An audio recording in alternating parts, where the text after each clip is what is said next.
Welcome to the 2022 SBIR Ignite Solicitation Release Party. I am Dr. Quentin Bonds. I'm with the SBIR STTR PMO office. And we're here to introduce to you a brand new program for product driven, commercialization focused firms that we're looking to get into our NASA pipeline. And I'm so excited about these opportunities because NASA continues to do things to bring new firms into our pipeline. In this case, how this Ignite thing came about, we heard your complaints or your recommendations, right? We heard that we're only funding the same firms. We heard that our timelines are too long, and a lot of investors don't like that. We heard that the solicitation itself is confusing, it's very long, and it's hard to get into our pipeline using SBIR STTR.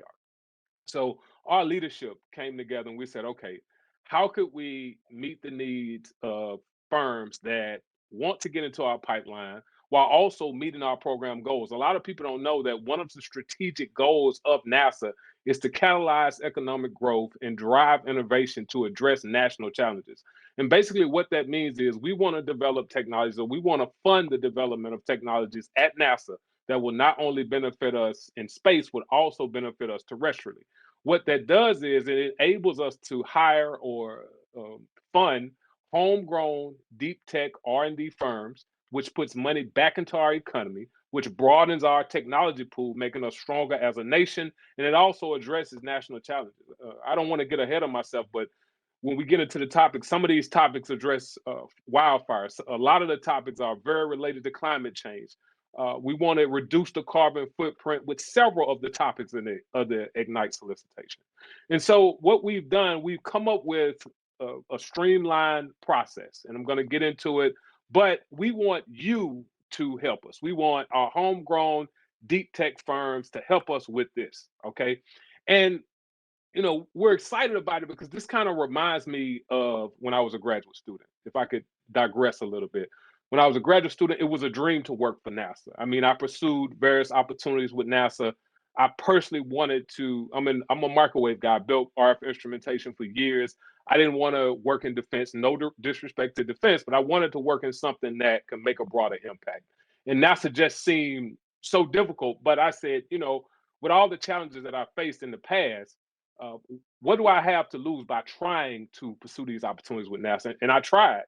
And I remember receiving, fast forward, I remember receiving the call that NASA was making me an offer, and I fell on the floor and cried, just to be honest with you. And I say that because a lot of firms look at NASA and they say, "Hey, it's hard to get in. How do I work with NASA? Who do I talk to?" Yes, it's very competitive. It was not a cakewalk. Work is very hard, but you too can work with us. And Ignite is one of these programs that we've changed everything about it such that you don't have to change your go-to-market strategy, such that investors will still be interested because we've shortened the timelines. And we're going to talk about that today. But before I get into that, I need to know who's on the line because I want to speak to the audience. I don't just want to talk to a screen. I want you all to kind of be engaged, okay? So I'm going to give you an assignment starting off on this webinar, all right? And this assignment has three components. So if you're a university, if you're a small business, or if you're an investor, all right, or other, I want you to put U for university, SB for small business, I for investor, and O for other. All right. So that's the first component. All right. The second component is your affiliation, right? So if you are affiliated with a university, put their university. If you're an entrepreneur, put the name of your firm. Or if you want to be an entrepreneur, if you're an aspiring entrepreneur, if you're with a university.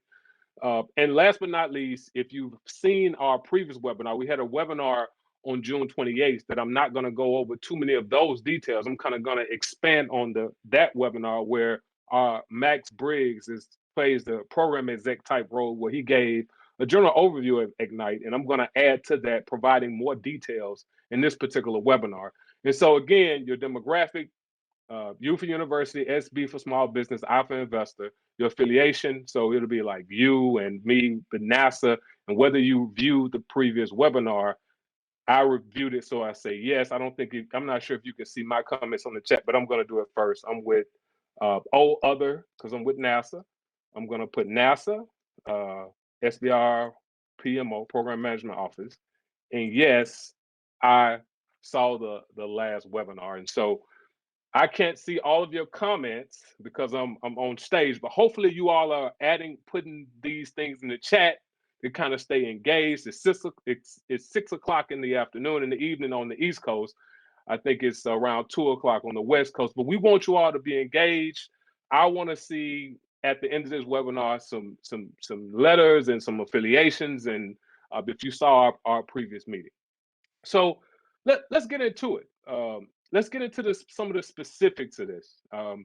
So the idea of this webinar is not to go through a bunch of details, but to provide a little bit more detail of the solicitation. We released the solicitation yesterday, our SBIR Ignite solicitation. I know many of the U.S. small business, especially the deep tech entrepreneurs, you guys and ladies are go-getters.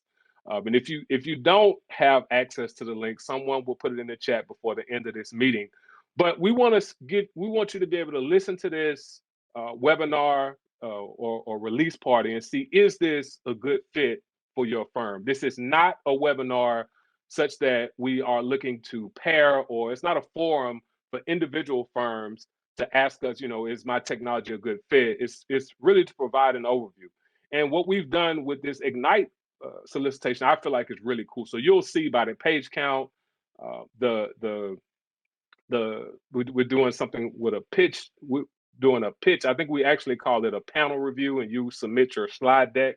And at the end, we're going to do a Q&A. So after I give the overview, we're going to do a Q&A at the end, so you all can ask questions about Ignite, and you can get into specific things about Ignite that you potentially may have questions about, okay? So let's talk about what is the difference between Ignite and SBIR STTR. So this is the SBIR Ignite program. So I want to make that clear starting out. This program has all of the guidelines of the normal SBIR program. So to be eligible, you must be a U.S. small business. To be eligible, you must have a U.S. small business has a certain number of employees. I think it's less than 500 employees. You should be incorporated in the United States. It's not for international firms. Similar to the SBIR, not the STTR, but the SBIR solicitation, all of the rules and guidelines are the same as far as the number of contractors, as far as the things that are typical for SBIRs. However, we've homed in and we've streamlined certain things, okay? So let's talk about funding. So to start out with funding, similar to the normal SBIR, we are providing $150K for the phase one, and we're providing $850K for the phase two. So that's a total of $1 million, okay? And the thing that I like about the solicitation, and these are the things I'm going to hit on, we're streamlining from phase one to phase two, where at phase one, you apply for your phase two. And a lot of people have asked us questions, okay, well, or the question has come up in our internal groups, like how much should we streamline? And that depends on you and the technology development. We don't want you to just streamline for sake of streamlining or reducing your timelines in phase one and phase two just to reduce your timelines. We want these to be reasonable according to the technology development. Again, we developed this solicitation for the more product-driven, commercialization-focused firms, and sometimes those firms move at a more rapid pace for developing a prototype, or what we call an MVP, a minimum viable product. And so from your phase one, which is typically a concept study, to phase two, which is typically a prototype, we kind of let you determine what's reasonable. And during our evaluation, we kind of assess, does this make sense? Can the firm do this? Even our review panel is different for Ignite. So our review panel is not just going to be subject matter experts, but subject matter experts and potentially reviewers who understand commercialization, who understand entrepreneurship, who understand or has some understanding of what does it take to take a technology to market. And so in particular, let's get into the phase one, all right? All of the margins, the page count, all those things are in the solicitation. Take a look at the solicitation. But again, I'm just highlighting a few things that I found to be interesting, all right? So we're using Box for this. Normally, you would submit through another system. For those that have submitted, it's called EHB. If you've submitted through that system, we're not using that for Ignite. We're using a different system called Box. Again, if you open up the solicitation in the PDF, we have the link to Box where you can submit your proposals. But check this out. This is really cool. For the phase one solicitation, all right, we're doing a white paper, not to exceed 7 pages. Okay. So we've heard all of your concerns about the SBIR solicitation being, the proposal being too long. By the time I spend this much time writing a proposal for $150, we're a startup. We're trying to get across the valley of death. So we've shortened the white paper to 7 pages. To supplement that or to complement that, we've implemented a slide deck. So you can use a slide deck of 15 pages. And more than likely, if you're one of these types of firms, you already have a slide deck in hand. Okay. And the way the process goes is that we're going to score you based on those two things. But at the end, the firms that have the highest score, you're going to go before a panel and you're going to propose your work in front of a panel. So, that kind of gives you a similar go to market. That gives you a similar funding strategy as if you were looking at investors or you were going in front of investors, right? And so I already know a lot of you all are asking, well, what's different about the scoring? Okay, so what we've done is that we've weighed the scoring very much heavier towards commercialization. So in this case, this is also in our solicitation, the commercialization potential is 30% or 30 points rather. The scientific and technical merit is also 30 points. So we're kind of sort of weighing those equally. Experience and qualification in facilities. If you've applied for SBIR, any agency, not just NASA, you'll know that we evaluate proposers based on that across the board. That's 20 points. And effectiveness of the proposed work plan is another 20 points. Okay. And so again, that is the scoring. We score the white paper. And based on the scoring from the white paper and the slide deck, you can, if you're one of those high scoring firms, based on our reviewers, this is again for the phase 1, you'll come back and you'll present in front of that panel of subject matter experts that are more commercialization focused or have an understanding about commercialization and entrepreneurship. And really, we're rating your technology on, have you done any planning towards going to market? Do you have any investors or are there any commercial customers? This is what we want for this Ignite solicitation. We want you to think more of, again, product driven commercialization, taking your technology to market, right? And I know this is a little different from the normal SBIR STTR program for those of you that's new, and that's why it's a completely different program, completely separate from SBIR STTR. So that's the phase 1, all right? For phase 2, again, you start applying for your phase 2 proposal within the phase 1 timeline while you're working on your phase 1. For the normal SBIRs or STTR solicitation, you wait to after the phase 1 is complete, you submit a proposal, we evaluate that proposal.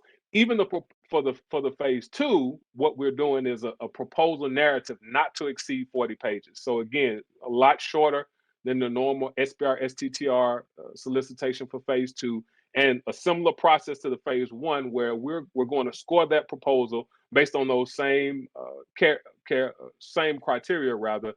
Again, weighing heavily towards commercialization, but at the phase 2, you'll still go in front of that panel if you're one of the high scoring firms or one of the high ranking firms.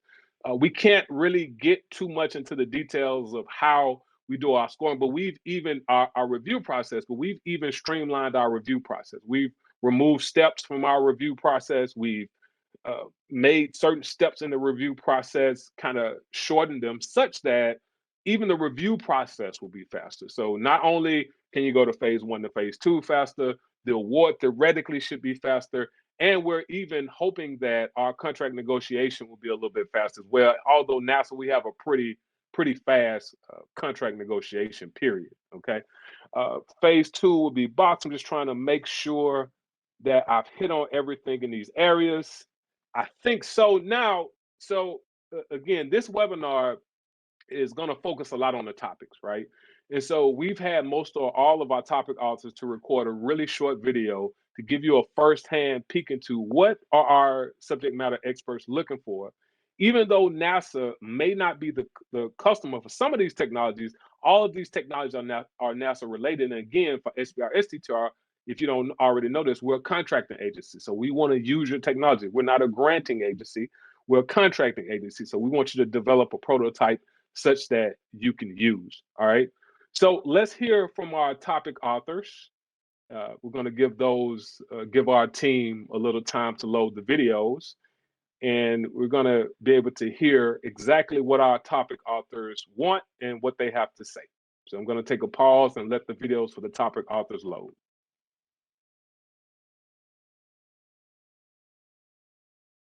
One of NASA's strategic goals is to lay the foundation for America to maintain a constant human presence in low Earth orbit enabled by a commercial market. We believe that a commercially based economy can ensure that our national interests for research and development in space are fulfilled while allowing NASA to focus government resources on deep space exploration. This approach builds on the success of NASA's commercial crew and cargo programs. To achieve this goal, NASA is committed to developing a robust LEO economy by enabling both the supply and the demand side. As an example, NASA is helping support the development of LEO destinations that are safe, reliable, and cost-effective, and allows NASA to be one of many customers. These will be commercially owned and operated space stations. All include housing crew and performing commercial research, manufacturing, and other activities. One example is the Funded Space Act agreements signed in December 2021 with 3 U.S. companies to help them develop their designs for commercial destinations. Another is a contract which was signed with a U.S. commercial company to develop a commercial segment which would attach to Node 2 of the ISS and would be able to depart later upon the retirement of ISS. NASA believes such commercial destinations will catalyze additional commercial activity in space to expand opportunities for many large and small businesses and universities. And so we are enabling other opportunities such as this subtopic of SBIR. 3 areas of interest for this topic are technologies that reduce the cost of transportation of crew and cargo from low Earth orbit, as well as crew habitation for long periods in low Earth orbit. Also, the rapid and reliable, cost-effective launch and return of science samples, payloads, and materials produced in orbit. And finally, the creation of commercially viable EVA suits for use by crew in low Earth orbit. With efforts like this, NASA is hoping to accelerate technologies that will be needed for this emerging economy. One of the goals of NASA that a lot of people don't realize, again, we want to catalyze economic growth, drive innovation, and address national challenges. And I think it's super cool that we want to actually, again, fund companies, homegrown companies, to develop technologies that are beneficial to commercial LEO destinations. So the actual title of this topic in our Ignite solicitation is enabling technologies for the development of robust low Earth economy commercial LEO destinations. Okay, and so if we give a synopsis of what the topic author said, right? Basically, we want to go to and from low Earth orbit, commercial LEO destinations, CLDS. So we want to go to and from low Earth orbit, commercial LEO destinations in low Earth orbit, and we need technologies that can help our crew with that, right? We need technologies that can help with habitation, but we need those technologies to be reliable. We need them to be cost effective. We need technologies that can aid in re-entry and landing. We need different types of payloads that will help us take science samples to the ISS, and we need to lower the cost, right? We also need EVA suits. Right now, you may not realize it, but NASA is the only provider of EVA suits. However, you can see on the news and you can see on the TV pretty frequently that you can see more and more commercial astronauts are going to space, and more people want to take the commercial sector to space. And so these are the reasons why, or we would say private missions to space. I'm saying take the commercial mission to space, or have private missions to space. These are the reasons why NASA is funding this, and it accomplishes that goal of making a broader impact at home or addressing a national need. So we're talking about EVA suits, rapid, reliable, cost-effective launch and re-entry capabilities from science to small payloads, and again, technologies that reduce the cost of human transport to and from Earth and low Earth orbit. All right, so that's kind of a synopsis of that particular topic. Now you'll hear from the author of the low-cost photovoltaics arrays from space topic. Photovoltaics have been powering spacecraft for over 60 years, and there have been huge improvements in the amount of power that can be generated for a given cell. Unfortunately, they're really expensive, over 100 times more expensive than terrestrial cells. This topic aims to develop technologies and processes that will bring down that cost, starting with the materials that go into making the cell, to processes to fabricate devices and arrays into cells, and going all the way to how we test and use the cells in space. We're looking at ways to reduce the overall cost. Between NASA, other government agencies, and the commercial spacecraft industry, the need for photovoltaic systems is growing. We've seen a large number of constellation systems being deployed for low Earth orbit, seen many new geostationary communication satellites being launched, and at NASA, we're using solar-powered spacecraft all the way from close to the sun all the way out to Jupiter. On top of that, Artemis, NASA's mission to explore the lunar surface, will be using solar power for many components, including Gateway and the Human Landing System. It's obvious that both NASA and the commercial spacecraft industry would benefit from having a lower cost photovoltaic system. Some potential solutions may be novel ways to reuse or replace the cell growth substrate, to improve the throughput in cell growth, to increase yield during metallization and processing, and even to improve the way that the cells are integrated into arrays. But these are just a few examples. We want to hear from you. We want to hear your ideas on how to meet this challenge. This program isn't limited to just organizations that typically produce photovoltaics. Everyone is welcome to propose concepts that will help meet the end goal of a lower cost photovoltaic system.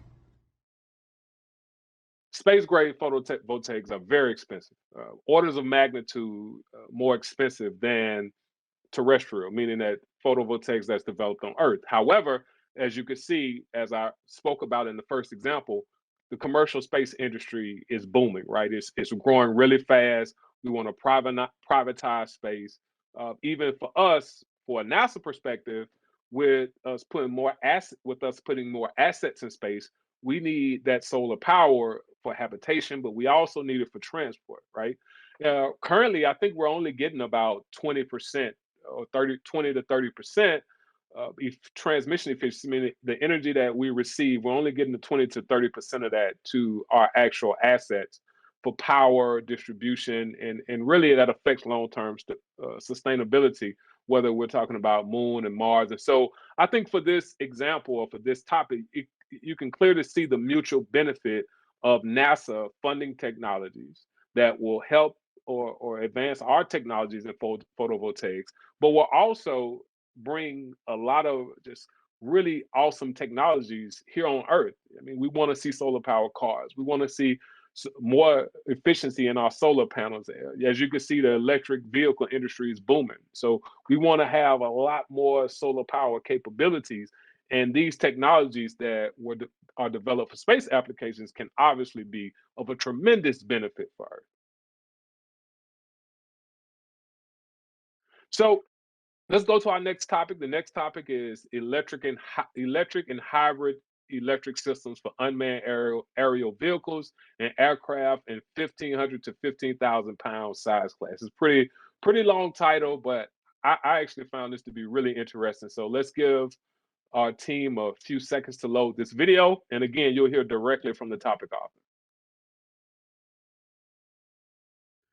NASA is working with U.S. industry to advance electrified aircraft propulsion through a number of mechanisms. One of them is the NASA SBIR Ignite topic entitled Electric and Hybrid Electric Systems for UAV and Aircraft in the 1,500 pound size class. The purpose of this topic is to stimulate U.S. entrepreneurship in the emerging markets of electric and hybrid electric aircraft. Components are sought for integration, ground, and potential flight testing for a 1,500 pound class hybrid electric drone. Proposals should support market introduction to the existing large UAV or emerging electric and hybrid electric aircraft markets. Components sought include, but are not limited to, motors, converters, circuit interrupt devices, cables, turbo generators, batteries, bus capacitors, electrically actuated control surfaces, electrically actuated landing gear, or components that integrate multiple functions like motors combined with engines to implement hybrid systems. The evaluation will be based on economic, environmental, and technical criteria. We see companies that will produce technology and the resultant product in the United States have an understanding of how their product reduces life cycle aviation emissions and have differentiating technology advantage, which has been clearly shown through an evaluation of how the power and weight and efficiency benefits of the technology roll up to aircraft level benefits. I think our author, the topic author, did a great job of explaining the different components, technologies that we're looking for in this particular topic. You'll see in the solicitation that there's an electric hybrid aircraft that NASA is developing called Susan. So this is one of the more specific subtopics, meaning that we've kind of specified components and other materials, particularly for this Susan aircraft. However, I think it becomes clear to see that the broader impact is monumental. If you haven't thought about it before, our aircraft must go hybrid, or they must go mostly electric in order for us to reduce the carbon footprint here on Earth, right? And in addition, we just want to have a cleaner environment. So we at NASA are developing this Susan aircraft that should reduce emissions by, I think, about 50%, which again is also a industry terrestrial on Earth of electric and hybrid aircraft systems that can really help us in a lot of different areas with regards to climate change. And so, again, I think the author did a great job. I'm not going to spend too much time on that one. Let's go to the next topic, point of use recycling for optimized space age logistics. Hello, my name is Jeffrey Smith. I am the element architect for NASA's Deep Space Logistics project, and that's part of the Gateway program. Gateway is part of NASA's Artemis architecture, which will take humans back to the moon and establish a sustainable presence both on the lunar surface and in orbit around the moon. Gateway, as a part of the Artemis, will be a small human-tended platform orbiting the moon. It'll serve as a staging point for lunar surface missions and for science and technology demonstration that'll set us up to get a little bit closer to that first eventual human mission to Mars. Now, the deep space logistics missions are going to be the cargo missions to the Gateway, and they'll deliver supplies and payloads to support the crews at the Gateway, as well as support the surface missions to the lunar surface and other destinations in deep space. So as the cargo delivery people, our cargo missions for Gateway and deep space logistics are going to be a lot like the cargo missions for the ISS, the International Space Station. Cargo will have to be packed carefully. There's a lot of cargo packing materials and restraints that need to be used so that the cargo and payloads can withstand the high accelerations and vibration environments of the launch, and also during the transit period. Also, the cargo will have to be well organized so the crew can get access to the things they need and pack them away carefully when they're on the ISS or on the Gateway. It takes a lot of materials to do that, but there's also some very important differences between the way we're going to supply the crews for our Artemis Gateway missions and our lunar missions and the way we do it today on the ISS. Today on the ISS, we're able to send up a lot of cargo packing materials, and then we can take those out with the trash.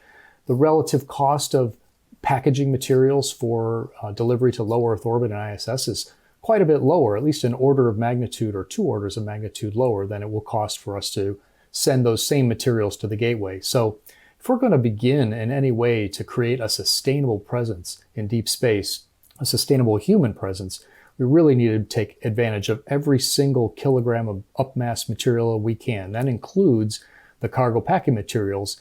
We don't want to throw those away if we can possibly have an alternative for that. And that's what we really need from you. We're looking for point-of-use recycling solutions for common waste streams that we produced in space, particularly on the Gateway and as part of our deep space logistics missions. So we have this point-of-use recycling for optimized space age logistics topic that we'd like to engage small businesses to help us understand the best way and the best choices to make for cargo packing materials that we'll use to send supplies and cargo to the gateway. Then, once at the gateway, we'd like to understand how we would recycle those materials into common useful items. The cargo packing streams, we think, are a very good starting point for this kind of full recycling capability because the cargo packing stream is relatively clean. It won't be very dirty. It consists of some regular materials, nylons for bags and strapping materials, some hard plastics for containers and cases that are used in the packing materials. Also, some softer plastic materials like foams, Ziploc bags are heavily used, and other types of plastic packing materials. Some styrofoam is also used. That's what's used commonly today. We're looking to see if there are better packing materials that are more conducive to recycling and being able to be, for example, broken down and then used in 3D printers, which have been demonstrated in space as useful for recycling materials. But there might also be other ways to recycle those waste products from cargo packing materials.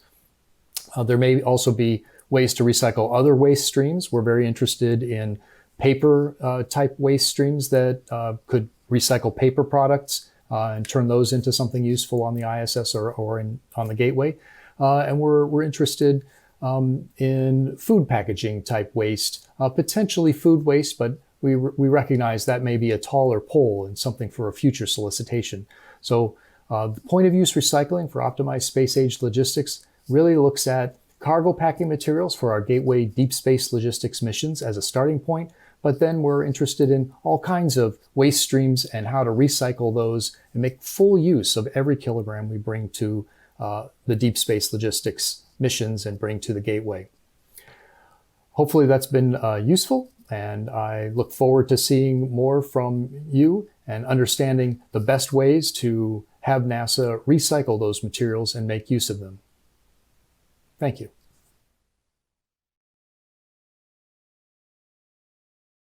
Okay. Again, topic author did an excellent job. I think it becomes clear that, the more we want to go to space, the more we want to habitat space, the more the more we want to travel to space, the more we want to do things in space. The packaging becomes very important. Some materials or some science assets actually have to be packaged a certain way with certain types of packaging such that we could perform tests in space. And that packaging has to be disposed of, in addition to the fact that we have food. And so these are various waste streams that must be dealt with. And we need creative ways to deal with those waste streams. And I think, again, it becomes very clear that also at home, our oceans are being flooded with waste. I think everyone has probably seen the pictures of the big trash pools in the oceans. They say the size of sometimes a few cities or even small continents at times. And so these are some of the reasons why we chose these topics, because these topics were very important, very critical topics, not only to us at NASA, but also to the United States and really the world.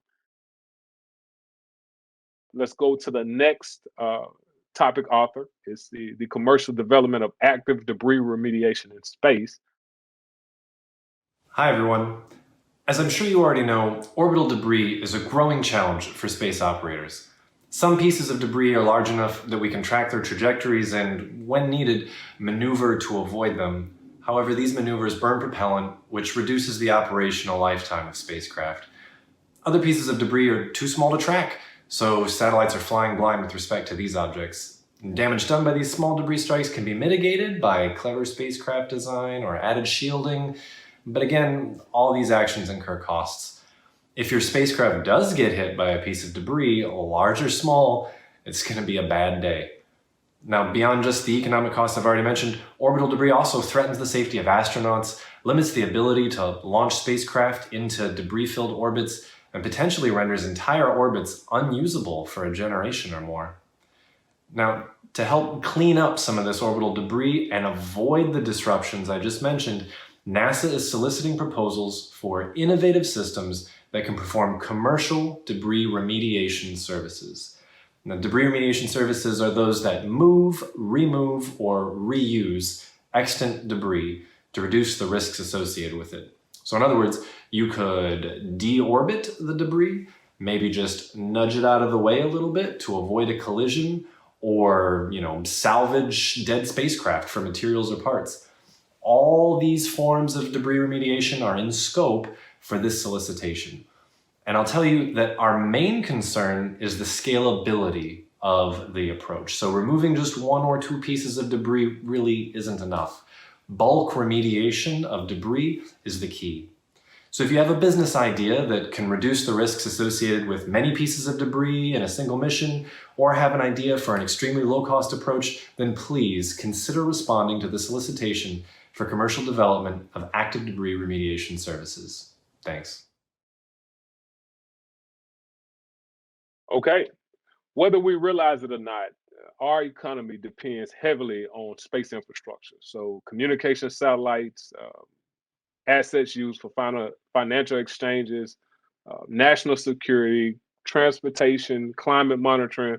We have various assets in space, and the more assets that we put in space, the more debris which is created. Because all of these things have a life cycle, all of them have a shelf life, and so some of that debris is kind of left floating around in space, and so we need to clean it up so that the assets that we are using currently don't hit them and kind of knock things, uh, cutting power and kind of discontinuing communications and even climate monitoring or even observations for various reasons. And so, as the topic author mentioned, we want technologies that will scale and provide bulk remediation services, substantially reducing the risk of these assets. And we're going to go to our last topic, using NASA data to foster climate resilience. And you will hear from this topic author. Thank you so much. Um, so, the pace of change in the Earth system due to the accelerating rate of climate change compels urgency in our actions.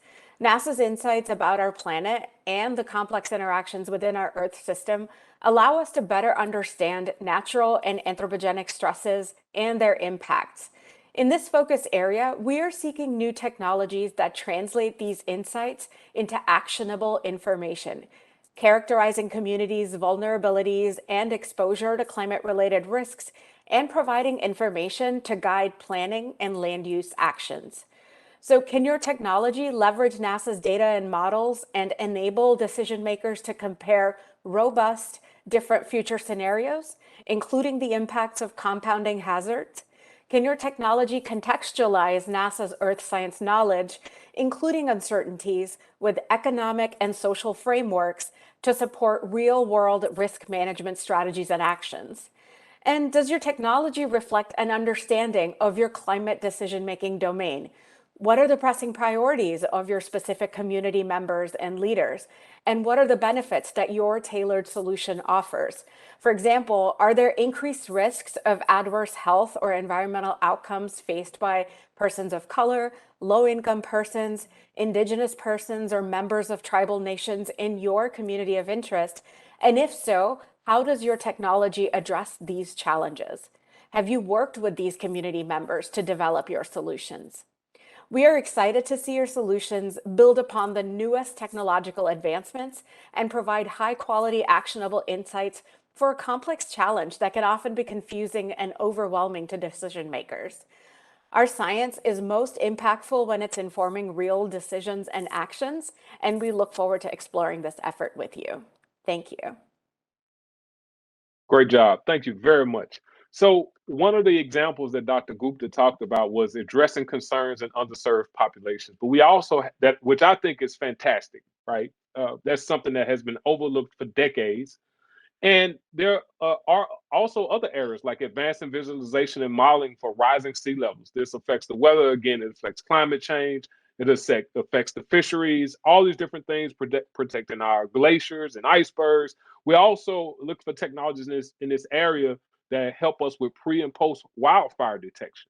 And so some of these topics, as you can see, that was our last topic. And for sake of time, I'm going to kind of wrap up so you all can have time to ask questions. But as you can see, the topics that we chose have a broader impact Some of them have more of a broader impact terrestrially, and most of them have a pretty good balance between helping NASA and also solving or addressing national challenges.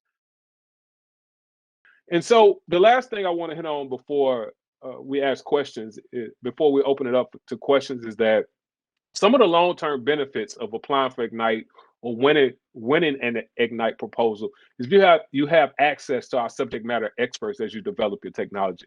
Again, as I'm going through Ignite, I remember it brings back so many memories. For me, it was like memory of being an intern and wanting to talk to as many people as possible because I didn't have the job at that time, wanting to, understand what is going on at NASA. And I really networked really hard, worked really hard. I talked to a lot of people. I think I ended up interning at 3 different NASA centers. And this is exactly what we're expecting our firms to do, or what I recommended our firms to do when they get into our pipeline, because you may have opportunities in what we call the post phase 2 initiatives.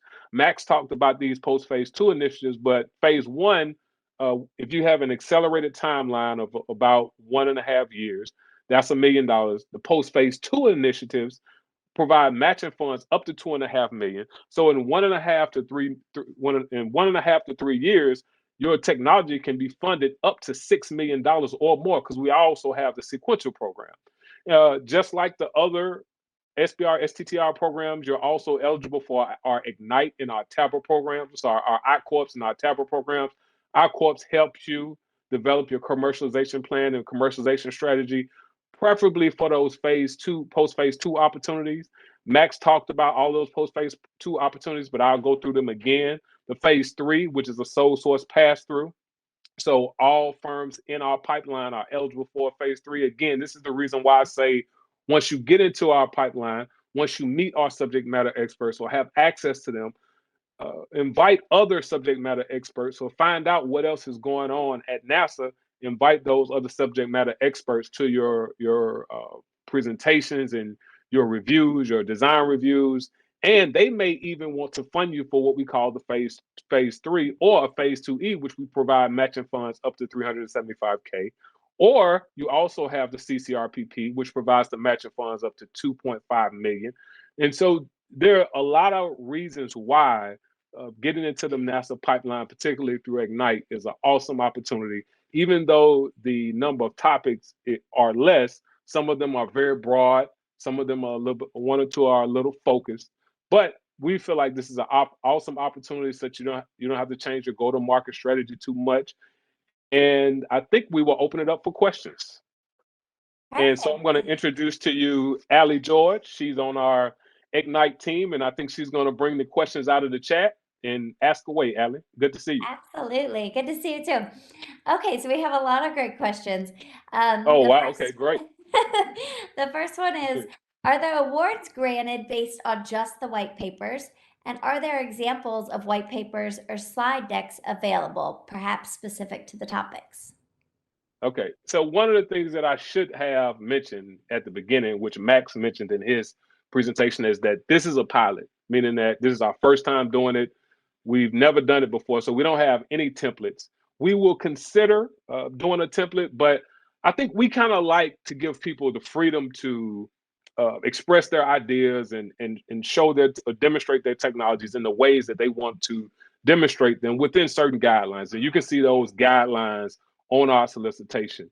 But in addition to that, what was the other part of that question? As far as they asked 2 things. They asked, was it a template, and they asked, are the awards granted based on just the white papers? No. So for the phase 1, we're granting the award. In the phase 1, you're given a score based on your white paper and your slide deck. You present a slide deck. After that white paper and slide deck is scored, the highest scored individuals, the highest scored proposals, those PIs will present in front of a panel of subject matter experts that are also commercialization focused. They understand about taking technologies to market. They understand about products and being more product driven. So you're going to present in front of that panel, and based on your score and the presentation of that panel, you're going to receive an award. We have an SSO that does the final selection, but those are in general the criteria that we're using to award proposals. Okay, great. Can we submit letters from corporations showing interest in doing a POC or development project together after phase two instead of an investment? Say that again. Can we submit for a POC or what now? Or development project together after phase two instead of an investment? Okay, so I think what the question is that instead of an investment, they want to show that they have some commercial interest after phase two. So, y- yeah, one thing that I didn't mention is that even the letters of intent or letters of commitment, they don't count against your pays count. We accept them, but this is a great example that they're not mandatory. Any way that you can show that you have commercial interest, commercial potential, or that your product can be mass produced or can be commercialized in any shape, form, or fashion, we will accept that. You just have to kind of sell it to us. And so we're not putting people in a box about how they demonstrate that the technology has commercial potential, but we do ask that it be compelling because normally NASA solicitations are very competitive. Perfect. Here's another one. It says, is there a communication blackout period from now until the submission date? Yeah, so that's kind of a a little bit of a squirmy question, right? So yes, for all NASA solicitations, it's a blackout period. As soon as that solicitation is released, until we announce the award for every SBIR STTR solicitation, there is a blackout period. However, we can talk about NASA's needs, right? And so if you can talk to NASA subject matter experts. We don't necessarily provide you the names of those people, but if you know NASA subject matter experts and you're talking about their needs in general, as long as they're not saying, "Hey, we need something on page 57 or 56 of the solicitation," all of those things are allowed. So hopefully that provided some context about what's allowed and what's not allowed during blackout. Perfect. Here's another one. It says, can we submit multiple proposals using the same technology but different use cases? So if you submit a duplicate proposal, we will throw one out. If you submit two different proposals of a similar technology, as long as the proposal is different, we will accept it. But there's a maximum of two. We won't accept more than two proposals, but they must be different. You can't submit the same proposal to two different topics. But if they're different and the core technology is similar, as long as what's built around them, that's allowable. And again, a maximum of two. We're not accepting more than two proposals from any one firm. Perfect. And about submitting proposals, what is the timeline on phase one and phase two? Do we submit proposals for both phases simultaneously? Yeah, that's a good question. So the phase one is open, I think, until September 1st. So it's open from yesterday, yes, until September 1st, right? During your phase one proposal, there will be a time that you submit your phase two proposal. So you don't have to wait until your phase one proposal is over. Sometime during your phase one, hopefully after you've done some preliminary studies that you can demonstrate that you can be successful at phase two, you can submit your phase two proposal. And that's how we streamline that process from phase one to phase two. Whereas in the normal SBIR STTR solicitation, people resubmit or firms or PIs resubmit after the phase one. Okay. Good questions. No. If I apply, how long will it take until I find out if we are selected? Yeah, yeah. So I figured we would get that question, and I'm gonna start it with this disclaimer. This is this is a pilot, and due to the fact that our reauthorization, we just received it. There's some things that kind of slowed us down, right? But we're hoping that it's faster than the normal SBIR STTR program. So I think the normal program, once you apply, I think it's around 2 months or something like that, and then you go through contract negotiation. So contract negotiation, even though you may propose something, we may go back and forth with you a little bit to see what's reasonable, but that will also depend on our funding. So hopefully, I know it was kind of a squirmy answer, but we're hoping that it'd be faster than the normal phase one and phase two process. Okay, and we might be close to time, so we have a couple more Okay, questions, but here's one. I'll try to answer them fast. Do you have an estimate when Congress may authorize continuation of SBIR STTR that's currently set to expire September 30th? Is this item something actively moving forward or on hold? Yeah, so we don't. And that's kind of what I was alluding to in the previous question, that Congress may affect this as well, is that we don't have we don't have we don't know. So I think that's the best answer I can give you. Perfect. And let's do one more. How many applications can I submit? At most two. And then I have a couple more.